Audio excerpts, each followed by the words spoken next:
warahmatullahi wabarakatuh.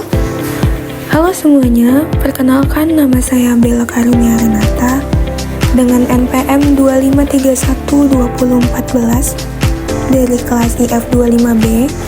Pada kali ini saya akan mempresentasikan tentang ekonomi Islam. Selamat mendengarkan.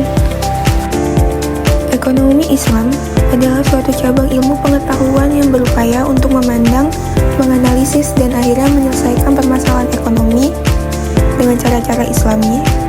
Cara-cara yang didasarkan atas ajaran Islam yaitu berlandaskan Al-Quran dan Sunnah Nabi. Berikut beberapa definisi ekonomi Islam menurut Manaan, Khursyid Ahmad, An-Siddiqi, dan Hasanuz Zaman. Tujuan ekonomi Islam terbagi menjadi 6. 1. Meningkatkan ekonomi lebih makmur. 2. Menciptakan ekonomi yang adil dan merata. 3. Mewujudkan perekonomian yang stabil. Mewujudkan perekonomian yang serasi. Menunjukkan perekonomian yang menjamin kemerdekaan produksi. Menciptakan ekonomi umat yang mandiri. Prinsip atau nilai dasar ekonomi Islam ada tauhid, keadilan, kenabian, ma'at, sidik, jujur, amanah, dipercaya, fatonah, cerdas, tabligh, menyampaikan. Lembaga-lembaga ekonomi Islam di Indonesia: Bank Umum Syariah, Asuransi Syariah, Lembaga Gadai, BMT, Pasar Modal Syariah. Bank Syariah sebagai melaksanakan kegiatan usaha secara konvensional atau berdasarkan prinsip usaha syariah, yang dalam kegiatannya memberikan jasa dalam lalu lintas pembayaran. Pasal 1 Butir 13 UUD No. 10 tahun 1998 terdapat 5 prinsip bank syariah.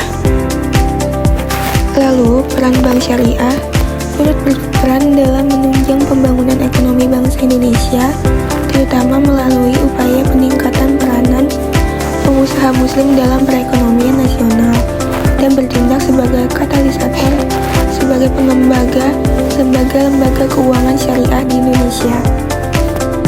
Lalu ada definisi penggadaian syariah: menjadikan suatu benda berharga dalam pandangan syara sebagai jaminan hutang dengan kemungkinan hutang tersebut bisa dilunasi dengan barang tersebut atau sebagainya. Rukun dan syarat penggadaian syariah yaitu ada rahin, murtahin, marhun.